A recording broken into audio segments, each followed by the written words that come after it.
বিরতির পর স্বাগত। এখন খবর বিস্তারিত।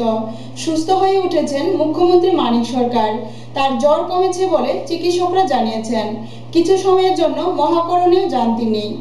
মুখ্যমন্ত্রী মানিক সরকার সুস্থ হয়ে উঠছেন। তার জ্বর কমছে বলে চিকিৎসকরা জানিয়েছেন। শুক্রবার রাত থেকে তিনি জ্বরে আক্রান্ত। চিকিৎসকরা তাকে পরীক্ষা করেছেন। তার এই জ্বর ভাইরাস সংক্রমণ থেকে হয়েছে বলে চিকিৎসকরা সন্দেহ করছেন। তারা তাকে বিশ্রাম করার পরামর্শ দিয়েছিলেন। গত দুদিন যাবৎ তিনি তার বাসভবনে সম্পূর্ণ বিশ্রামে ছিলেন। তিনি কিছুটা সুস্থ হয়ে উঠেছেন বলেও জানা গেছে। আজ দুপুর 12টা নাগাদ দিল্লি থেকে আগত এক প্রতিনিধি দলের সঙ্গে সাক্ষাৎ করার জন্য সামান্য কিছু সময়ের জন্য মহাকরণে যান। তার আগে একটি বেসরকারি ল্যাবরেটরিতে তার বুকের এক্স-রে হয়েছে বলেও জানা গেছে। ব্যুরো রিপোর্ট, খবর ত্রিপুরা। গোলাঘাটের গ্রাম পঞ্চায়েত এলাকার মণিপুরি বস্তিতে উদ্বোধন হলো নবনির্মিত ধলিপুকুর কমিউনিটি হলের। এর উদ্বোধন করেন সাংসদ খগেন দাস। গোলাঘাটি বিধানসভার অন্তর্গত গোলাঘাটি গ্রাম পঞ্চায়েত এলাকায় মণিপুরি বস্তিতে উদ্বোধন হয় নবনির্মিত ধলিপুকুর কমিউনিটি হলের। উদ্বোধন করেন সাংসদ খগেন দাস। অন্যান্যদের মধ্যে উপস্থিত ছিলেন উচ্চশিক্ষামন্ত্রী ভানুলাল সাহা, বিধায়ক কেশব দেববর্মা, বিশালগড় পঞ্চায়েত সমিতির চেয়ারম্যান ছায়া সরকার, গোলাঘাটি পঞ্চায়েত প্রধান অর্চনা মারাক প্রমুখ। উদ্বোধকের ভাষণে সাংসদ খগেন দাস বলেন,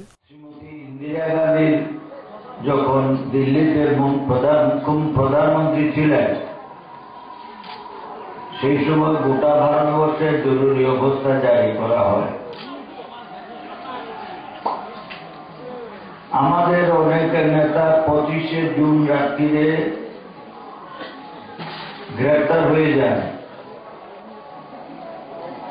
কেউ 26শে জুন রাত্রিরে গ্রেপ্তার হয়ে যান।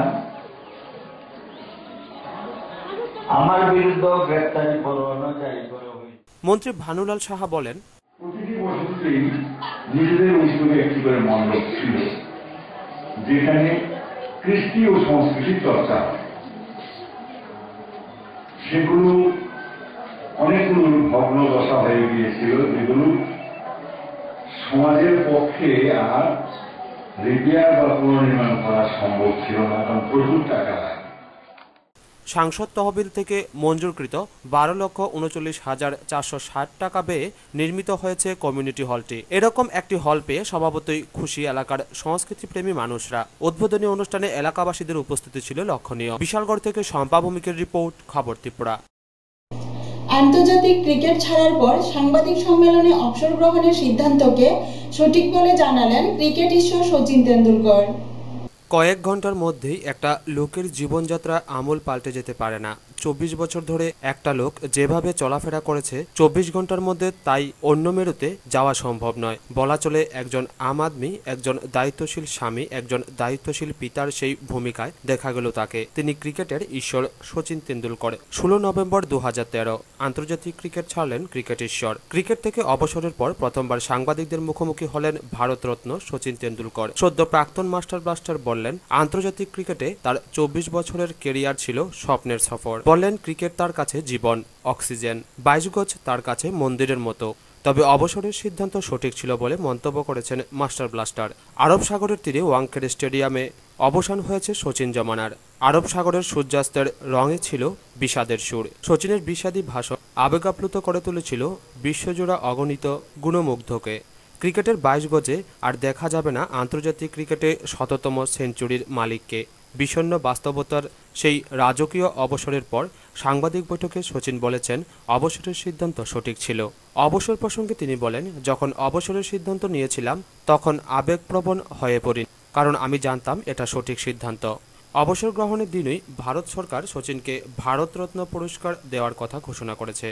এ প্রসঙ্গে এদিন তিনি বলেছেন, এই পুরস্কার আমার মাকে উৎসর্গ করেছি, কারণ মা আমার জন্য জীবনে অনেক ত্যাগ স্বীকার করেছে। মায়ের কথা উঠতেই আবেগতাড়িত হয়ে পড়লেন। জানালেন, বোর্ডের কাছে মুম্বাইয়ে বিদায়ী টেস্ট চাওয়ার কারণ ছিল মাকে শেষ ম্যাচ দেখার সুযোগ করে দেওয়া। প্রথমবার মাঠে এসে ওয়াংখেড়ের প্রেসিডেন্টস বক্সে বসে ছেলের শেষ খেলা দেখেছেন রজনী তেন্ডুলকর। তৃপ্ত শচীনের দাবি, মা তার খেলা দেখে খুশি। 24 साल देश के लिए क्रिकेट खेलना वो मेरे लिए सबसे अहम चीज़ थी, और उन 24 सालों में अलग अलग चैलेंजेस आए, मगर वो जो देश के लिए खेलने की जो डिज़ायर कहते वो इतनी थी स्ट्रॉन्ग कि अलग अलग चैलेंजेस को सॉल्यूशन उनका निकालना, उसमें फैमिली का साथ रहा, कोचेस, दोस्त, प्लेयर्स, काफ़ी लोग थे मेरे साथ। तो वो एक तो मेरे लिए एक ड्रीम था, एक ड्रीम जर्नी थी 24 साल की। मगर कल रात को ऑब्वियसली जब मैं बैठा हुआ था तो अब तक पता नहीं क्यों ऐसा लग रहा है कि वो स्ट्राइक नहीं हुआ है कि और क्रिकेट नहीं खेलने वाला हूँ। कहीं ना कहीं तो जाके खेल लूँगा। मगर आई थिंक अगर मुझे 24 साल के बारे में बात करनी है तो मैं इन शॉर्ट इतना ही कहूँगा कि ये मेरे लिए ड्रीम जर्नी रह चुकी है और कोई रिग्रेट ऐसे नहीं है कि मैं छोड़ रहा हूँ क्रिकेट। आई थिंक मुझे लगा कि ये सही वक्त था क्रिकेट रोकने का और यही कह सकता हूँ कि ये बहुत एंजॉयबल जर्नी थी। ऑनेस्टली अगर आपको बात बतानी है तो मैंने ऑलवेज ये मेंटेन किया था कि जिस दिन मुझे वो फीलिंग आएगी कि हाँ मुझे रोकना चाहिए क्रिकेट तो मैं आपको ज़रूर बताऊंगा। मुझे याद है कि रिटायरमेंट के बारे में काफ़ी सालों से सवाल हो रहे थे तो मेरा हमेशा यही जवाब रहता था कि जब मुझे वो फीलिंग आएगी मैं आपको बताऊंगा। तो वो फीलिंग मुझे आई क्योंकि मुझे ऐसा लगा कि 24 साल खेलने के बाद यू हैव टू अप्रिशिएट कि मेरे काफ़ी इंजरीज थे बीच में और वो इंजरीज को ओवरकम करना इजी नहीं था। आई थिंक कहीं ना कहीं तो एक स्टेज आती है लाइफ में जहाँ पे आपकी बॉडी आपको मैसेज देती है कि ना enough of this physical load. Even though physically I am not playing for India, you know in my heart I will always be playing for India and praying for India's victory. Whether मैं टीम का हिस्सा हूँ या नहीं really doesn't matter. I think जो मैं सोचता हूँ एज एन इंडियन इज जब भी इंडिया सिर्फ क्रिकेट ही नहीं कोई भी फील्ड में पार्टिसिपेट करे, India comes first and then the rest. Bureau report, খবর ত্রিপুরা। কমলপুর বর্লুতমায় রাজ্যের বৃহত্তম রাস উৎসব মেলা সম্পন্ন হলো। সমাপ্তি দিনে মেলায় উপস্থিত ছিলেন রাজ্যের পর্যটন মন্ত্রী রতন ভৌমিক সহ অন্যান্যরা। সারা রাত ব্যাপী চলে অনুষ্ঠান। 14 নভেম্বর থেকে কমলপুর বরলুতমা শুরু হয়েছিল বিষ্ণুপ্রিয়া মণিপুরী সম্প্রদায়ের রাজ্যের বৃহত্তম রাস উৎসব ও মেলা। গতকাল উৎসবের সমাপ্তি ঘটে। সারা রাত ব্যাপী চলে সাংস্কৃতিক কর্মযজ্ঞ সহ রাখাল নৃত্য। 117তম রাস উৎসব ও মেলার উদ্বোধন হয়েছিল 14 নভেম্বর, তবে মূল রাস উৎসবের উদ্বোধন হয় গতকাল। পর্যটন মন্ত্রী রতন ভৌমিক প্রদীপ প্রজ্বলন করে রাস উৎসবের উদ্বোধন করেন। উদ্বোধনী অনুষ্ঠানে উপস্থিত ছিলেন বিধায়ক বিজয়লক্ষ্মী সিনহা, সুধীর দাস, রাস উৎসব ও মেলা কমিটির সম্পাদক প্রসেনজিৎ সিনহা, অঞ্জন দাস প্রমুখ। রাস উৎসব ও মেলার শেষ দিনে মণিপুরী ত্রয়ী মণ্ডপে অনুষ্ঠিত হয় রাখাল নৃত্য। উৎসবের শেষ দিনে সারা রাত ব্যাপী চলে সাংস্কৃতিক অনুষ্ঠান। উৎসবকে কেন্দ্র করে সারা রাত ব্যাপী দর্শনার্থীদের ঢল নামে। আমাদের বিভিন্ন অংশের মানুষের মধ্যে যাতে সম্প্রীতির একটা মনোভাব তৈরি করতে পারি, একে অপরের প্রতি যে ভালোবাসা শ্রদ্ধা এটা যাতে আরো প্রসারিত করতে পারি, শান্তি সম্প্রীতি আমাদের রাজ্যের মধ্যে যাতে বজায় থাকে, আমরা এই উৎসব মেলাগুলিকে আমাদের রাজ্যের যে সংস্কৃতি আছে বিভিন্ন অংশের মানুষের সেই সংস্কৃতিকে আমরা তুলে ধরার জন্য বা আরো বেশি মানুষের কাছে নিয়ে যাওয়া বা এর চর্চা বাড়ানো, এটা আমরা চেষ্টা করি। আপনাদের এই রাস উৎসবে এটা হচ্ছে, কারণ এই সময়ের মধ্যে আমরা লক্ষ্য করি যে আমাদের ইতিহাসের সাথে ঐতিহ্যের সাথে যেটা সামঞ্জস্যপূর্ণ না এরকম কিছু সাংস্কৃতিক বিষয় আমাদের উপর চাপিয়ে দেওয়ার চেষ্টা হচ্ছে বিভিন্ন মাধ্যমে। এটাকে প্রতিহত করতে ব্যুরো রিপোর্ট, খবর ত্রিপুরা। তেলিয়ামুড়া থানাধীন নয়নপুর এলাকায় গতকাল গভীর রাতে এক ব্যক্তির পোল্ট্রি ফার্মে আগুন লাগে। খবর পেয়ে অগ্নি নির্বাপক দপ্তরের গাড়ি ছুটে এসে আগুন আয়ত্তে আনে। ক্ষয়ক্ষতির পরিমাণ আনুমানিক 5 থেকে 6 লক্ষ টাকা হবে বলে জানা যায়। আগুনে পুড়ে ছাই পোল্ট্রি ফার্ম। গতকাল প্রায় রাত ৩টা নাগাদ ঘটনাটি ঘটে তেলেমোড়া থানাধীন নয়নপুর এলাকার এক যুবক প্রসেনজিৎ মল্লিক তার মামার বাড়িতে দীর্ঘদিন যাবৎ ব্রয়লার মোরগের ফার্মের ব্যবসা চালিয়ে যাচ্ছিল। গতকাল রাত প্রায় ৩টায় তিনি প্রাকৃতিক কাজে বাইরে এসে ফার্মে আগুন দেখতে পান। চিৎকার শুনে আশেপাশের লোকজন এসে আগুন নেভানোর কাজে তৎপর হয়ে পড়েন। খবর পেয়ে ফায়ার সার্ভিসের কর্মীরাও ছুটে আসেন এবং পরে আগুন আয়ত্তে আনে। ফার্মের মালিক প্রসেনজিৎ মল্লিক জানান, প্রায় ১৫০০ বাচ্চা মোরগ এবং ৭০০-র মতো বড় মোরগ এবং খাবারও ছিল প্রচুর। সব মিলিয়ে আনুমানিক ৫ থেকে ৬ লক্ষ টাকার ক্ষতি হবে বলে তিনি জানান। নাশকতামূলক এই অগ্নিকাণ্ড ঘটেছে বলে তার অভিমত। প্রসেনজিৎ মল্লিক। কিভাবে এই আগুনটা লাগছে এটা তো বলতে পারি না, মনে হয় কেউ লাগাইছে, কিন্তু আমি ৩টা সাড়ে ৩টা দিয়ে খবর পেয়েছি। তারপরে আমি ফায়ার সার্ভিস নিয়ে আমি নিজে আসি, আসলে দিয়ে আগুন নিভে গেছে। কি কি পুরা গেছে? এর মধ্যে আমার কম্পিউটার কাটা আছে, ইলেকট্রনিক কিছু মেশিন টেশিন আছে, যেমন হিটার মিটার, তারপরে লাইট বাল্বটা প্লাস মুরগের খাওয়ান আসলো, ডাবা ডুবো সবকিছু এভরিথিং গেছে। টিন আছে ঘরে, সবকিছু গেছে। এটা কি পুরা গেছে? এটা কি?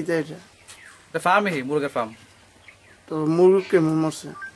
মুরগ তো আসলো, এই জন আসলো ১৫০০ বাচ্চা আসলো, ছোট বাচ্চা, এটি সবটি মারা গেছে। আর এখানে আসলো বড় বাচ্চা ৮০০। এর মধ্যে প্রায় ১০০-র মতন মনে হয় আছে, বাকি সব মারা গেছে। ১০০-র মধ্যে ৫০টা বাঁচবো ধরে গেলে। ক্ষয়ক্ষতি পরিমাণ কত? প্রায় টোটালি কমপ্লিট ৬-৬.৫। তেলেমোড়া থেকে সঞ্জিত দাসের রিপোর্ট, খবর ত্রিপুরা। শান্তিরবাজার মহকুমায় মুরাসিং পাড়ায় অনুষ্ঠিত হয় ঐতিহ্যবাহী মুরাসিং সামাজিক ও সাংস্কৃতিক মেলা। উদ্বোধন করেন এডিসির মুখ্য কার্যনির্বাহী সদস্য রণজিৎ দেববর্মা। রাস উৎসব উপলক্ষে শান্তিরবাজার মহকুমার পাতিছড়া মুরাসিং পাড়ায় অনুষ্ঠিত হয় মুরাসিং সম্প্রদায়ের ঐতিহ্যবাহী মুরাসিং সামাজিক ও সাংস্কৃতিক মেলা। এর উদ্বোধন করেন এডিসির মুখ্য কার্যনির্বাহী সদস্য রঞ্জিত দেববর্মা, কারামন্ত্রী মনীন্দ্র রিয়াং, দক্ষিণ জেলার জেলা সভাধিপতি হিমাংশু রায়, সাংসদ ঝর্ণা দাস, বিধায়ক সুধন দাস, এমডিসি পরীক্ষিত মুরাসিং, দক্ষিণ জেলার জেলাশাসক সৌমিত্র বন্দ্যোপাধ্যায়, বগাফা পঞ্চায়েত সমিতির চেয়ারম্যান অনুকূল হালদার, মুরাসিং সামাজিক পরিষদের সদস্য নয়নমণি মুরাসিং প্রমুখ। অনুষ্ঠানে উদ্বোধন হয় একটি নাট মন্দিরের। উদ্বোধন করেন সাংসদ ঝর্ণা দাস। সারা রাত্রিব্যাপী চলে নাম সংকীর্তন, পূজার্চনা ও সাংস্কৃতিক অনুষ্ঠান। রাজ্যের বিভিন্ন স্থান থেকে লোক সমাগম হয়ে থাকে এখানে। সব মিলিয়ে পাতিছড়া মুরাসিং সামাজিক ও সাংস্কৃতিক মেলা পরিণত হয়েছিল জাতীয় উপজাতি অংশের লোকের মিলনস্থলে। ভবিষ্যৎ প্রজন্ম যখন আরও শিক্ষিত হবে, আরও জ্ঞানী হবে, আমাদের সমাজ আরও উন্নতি হবে, আমাদের সংস্কৃতি আরও উন্নতি হবে, আমাদের শিক্ষার অগ্রগতি বাড়বে, আমাদের গ্রাম পাহাড় আরও উন্নতি হবে। এরপরে আমাদের যে কিছু কুসংস্কার ছিল উপজাতি সমাজের মধ্যে, এটা আস্তে আস্তে সব মুছে যাবে।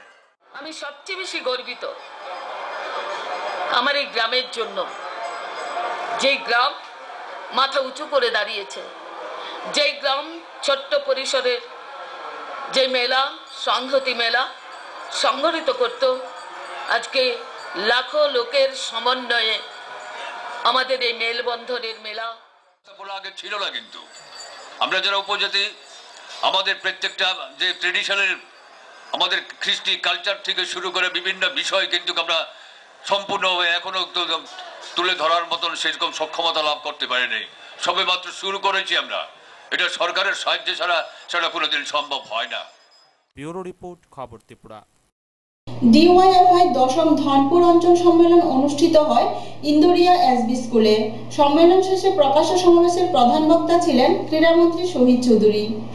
বিপুল সংগ্রামী উদ্দীপনায় সারা ভারত গণতান্ত্রিক যুব ফেডারেশন ধনপুর ১০ম অঞ্চল সম্মেলন অনুষ্ঠিত হল ইন্দোরিয়া এসবি স্কুল কনফারেন্স হলে। সম্মেলন শেষে এদিনেই অনুষ্ঠিত হয় অঘোষিত প্রকাশ্য সমাবেশ। সমাবেশের প্রধান বক্তা ছিলেন রাজ্যের ক্রীড়ামন্ত্রী শহীদ চৌধুরী। অঞ্চলের ১১টি ইউনিট থেকে আসা ১৫৩ জন প্রতিনিধির উপস্থিতিতে সংগঠনের পতাকা উত্তোলন ও শহীদদের প্রতি শ্রদ্ধা জানিয়ে শুরু হয় সম্মেলনের কাজ। উদ্বোধক ছিলেন সংগঠনের বিভাগীয় সভাপতি দীনেশ দাস। সম্মেলনকে অভিনন্দন জানিয়ে বক্তব্য রাখেন সিপিআইএম ধনপুর অঞ্চল সম্পাদক আব্দুল করিম। বিদায়ী সম্পাদক তাজুল ইসলামের উত্থাপিত প্রতিবেদনের উপর ১৯ জন প্রতিনিধি আলোচনা করেন। সম্মেলন থেকে ৩৭ জনের নতুন অঞ্চল কমিটি গঠন করে সভাপতি ও সম্পাদক নির্বাচিত হয় যথাক্রমে বিপদ দেবনাথ, আমিনুল ইসলাম, সম্মেলন প্রক্রিয়া শেষ না হতেই বিদ্যালয় মাঠে স্থানীয় মানুষ আচমকা এসে ভিড় জমায়। তড়িঘড়ি সম্মেলন শেষ করে শুরু করতে হয় প্রকাশ্য সমাবেশের কাজ। প্রধান বক্তা ছিলেন রাজ্যের ক্রীড়ামন্ত্রী শহীদ চৌধুরী। আবার সরকারে যেতে পারে কংগ্রেস, দ্বিতীয় ইউপিএ সরকার যদি তৈরি করতে পারে, তাহলে সরকার প্রতিষ্ঠা হওয়ার 100 দিনের মাথায় জিনিসপত্রের দাম ঊর্ধ্বমুখী, এটাকে নিম্নমুখী করে দেবেন। অর্থাৎ ক্ষমতায় যেতে পারলেই, যদি আপনারা ভোট দেন, ক্ষমতায় যদি যেতে পারে, তাহলে জিনিসপত্রের দাম যে বেশি, এটাকে কমিয়ে দেবে। তারা বলেছেন তারা যদি ক্ষমতায় যেতে পারেন, খাদ্যের নিরাপত্তার জন্য একটা আইন তৈরি করবেন, যাতে খাদ্যের অভাবে এদেশের গরিব মানুষ, পরিস্থিতি, দেশের মানুষ ভালো নেই। এ দেশের মধ্যে 121 কোটির উপরে মানুষ এখন আছে বর্তমানে। তার মধ্যে 30 কোটির উপরে মানুষ আছে যারা রাতে ব্যবস্থা করতে পারছে না, কারণ রোজগারের কোনো ব্যবস্থা নেই, তার হাতে পয়সা নেই। একটা বোন, তার যখন বিয়ের বয়স যখন বেরিয়ে যাচ্ছে, বিয়ের ব্যবস্থা যখন করতে পারছে না, টাকা পয়সা ব্যবস্থা করলেও যখন টাকা পয়সার ব্যবস্থা করতে পারছে না, তখন এই যুবকের কি অবস্থা হয় আপনারা একটু ভেবে। এছাড়া বক্তব্য রাখেন সংগঠনের বিভাগীয় নেতৃত্ব পীযূষ দেবনাথ। কাঠালিয়া থেকে নারায়ণ বৈদ্যের রিপোর্ট, খবর ত্রিপুরা। ঊনকোটি জেলার পানি সম্পদ বিকাশ দপ্তরের উদ্যোগে 16 একর জমিতে গড়ে তোলা হবে public partnership dairy farm. Unakoti জেলায় পানি সম্পদ বিকাশ দপ্তরের উদ্যোগে পাবলিক পার্টনারশিপ ডায়েরি ফার্ম তৈরি করা হবে। ঊনকোটি জেলায় 250 মেট্রিক টন দুধের ঘাটতি রয়েছে। এই ফার্মটি তৈরির জন্য প্রজেক্ট তৈরি করা হয়েছে। প্রাথমিকভাবে ব্যয় হবে 50 কোটি টাকা। 2000 দুগ্ধবর্তী গাভী পঞ্চায়েতের মাধ্যমে বেনিফিশিয়ারি তালিকা তৈরি করে বহিরাজ্য থেকে ক্রয় করে কৃষকদের হাতে তুলে দেওয়া হবে। ওই কৃষকদের গাভী পরিচর্যার জন্য 2 মাসের প্রশিক্ষণও দেবে দপ্তর। আচ্ছা, ডেয়ারি সম্পর্কে বলতে গেলে অ্যাকচুয়ালি শুধু জারুলতলি কেন, আমাদের ঊনকোটি ডিস্ট্রিক্টে একটা ডেয়ারি ফার্ম হচ্ছে। ডেয়ারি ফার্মের উদ্দেশ্যটাও একটু বেশি গুরুত্বপূর্ণ, কারণ আমরা সবাই জানি এখানে আমাদের এই ডিস্ট্রিক্টের পপুলেশন আছে, হিউম্যান পপুলেশন আছে 2,98,574। আর এদের গড় প্রতি মাথা পিছু দুধের যোগান দেওয়ার কথা ছিল আমাদের 85 গ্রাম করে জন প্রতিদিন। সেই জায়গায় আমরা দিতে পারছি মাত্র 62 গ্রাম করে খেতে পারছেন লোক, দুধ পাচ্ছেন। মানে এই যে 23 গ্রামের যে ঘাটতি। জেলা সদর কৈলাসহর থেকে মাত্র 13 কিলোমিটার দূরে অবস্থিত জারুলতলি গ্রাম পঞ্চায়েত। এই এলাকায় বোটানিক্যাল গার্ডেনের উত্তর দিকে তৈরি হচ্ছে 50 কোটি টাকা ব্যয়ে এই ডায়েরি প্রজেক্ট। উত্তর ত্রিপুরা জেলার 250 মেট্রিক টন দুধের ঘাটতি পূরণ করতে এই প্রজেক্ট বিশেষ ভূমিকা পালন করবে বলে আশাবাদী দপ্তরের কর্মকর্তারা। অর্থাৎ এখানে একটা ইনভেস্টমেন্টের একটা ব্যাপার আছে ফ্রম প্রাইভেট, আর আছে গভর্নমেন্টের এখানে ব্যবস্থাপনা আছে, আর এখানে আছে আমাদের বেনিফিশিয়ারি ইনভলভ থাকছেন। অর্থাৎ আলটিমেট জিনিসটা হচ্ছে আমাদের এই ডিস্ট্রিক্টে দুধের ঘাটতি সেটা পূরণ হবে। বেনিফিশিয়ারিরা সেই পরিষেবার মধ্যে সামিল হয়ে যাবেন এবং ওনারা অ্যাসেট পেয়ে যাবেন, দুধের গাভী পাবেন এবং গোখাদ্য চাষ করবেন এবং উন্নত একটা প্রথায় ওনারা গো পালনের মাধ্যমে অধিকভাবে লাভবান হবেন, অর্থ উপার্জন করতে পারবেন। এখানে দুধ প্যাকেটজাত করা হবে। প্রাথমিক স্তরে 1000 গাভী বহিরাজ্য থেকে ক্রয় করে কৃষকদের হাতে তুলে দেওয়া হবে। গাভীগুলির পরিচর্যা ও রোগ নির্ণয়ের জন্য গাভী পালকদের 2 মাসের প্রশিক্ষণও দেওয়া হবে। 16 একর জায়গাতে এই ডায়েরি ফার্ম তৈরি হচ্ছে। ঊনকোটি জেলায় এই ধরনের প্রজেক্ট এই প্রথমবার। দ্বিতীয় স্তরে আরও 1000 গাভী কৃষকদের হাতে তুলে দেওয়া হবে।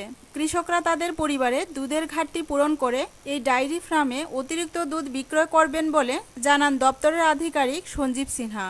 এটা আমরা যদিও এখনো ফাইনালাইজ হয়নি, তবে এটা খুব দ্রুত পর্যায়ে এগিয়ে চলেছে। চেষ্টা তো চলছে আগামী 3 মাসের মধ্যেই যাতে ফার্মের কাজ প্রাথমিক পর্যায়ে শুরু করা যেতে পারে, সেরকমই চেষ্টা চলছে।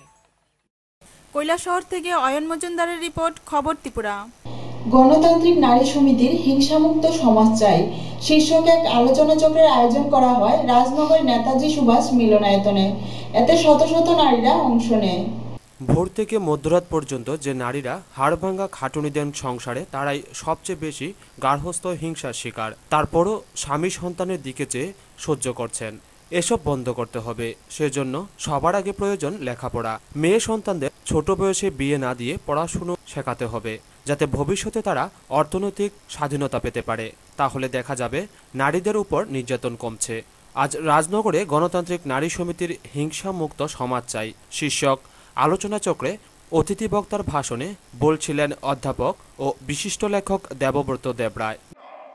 আপনি যান ধর্মনগর, আপনি যান কাঞ্চনপুর, আপনি যান খোয়াই, আপনি যান সাবরুম, অমরপুর, সর্বত্র আমাদের কাছে যতগুলো গণসংগঠন আছে তার মধ্যে সবচেয়ে সংগঠিত, শৃঙ্খলাবদ্ধ যে সংগঠন, সেই সংগঠন গণতান্ত্রিক নারী সমিতি। তার সদস্য আপনারা, আপনাদের নমস্কার। ছিল পুলিশ, মিলিটারি এবং তৎকালীন শাসক গোষ্ঠীর মানুষরা পয়সা ছাড়া মানুষকে বেকার কাটাচ্ছিল, সংগ্রাম করেছিলেন। দেব না তিতুল, তিতুল মানে কর, ট্যাক্স। মিলিটারির বুকের সামনে দাঁড়িয়ে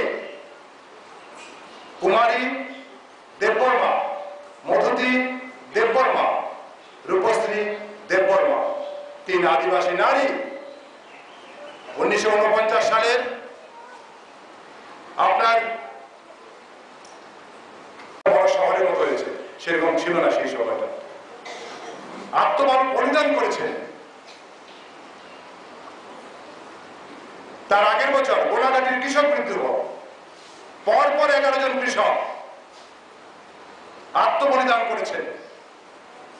এই আত্মবলিদানের কাহিনী কিন্তু আমাদের রাজ্যে অনেক। এই যে দীর্ঘ সংগ্রাম, এই দীর্ঘ সংগ্রামের ফলশ্রুতি আজকের এই ত্রিপুরা।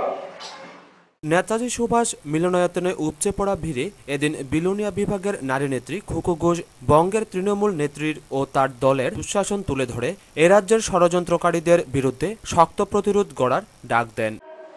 গ্রাম শহরে পরিবারের সমাজের মধ্যে আক্রান্ত না হয়।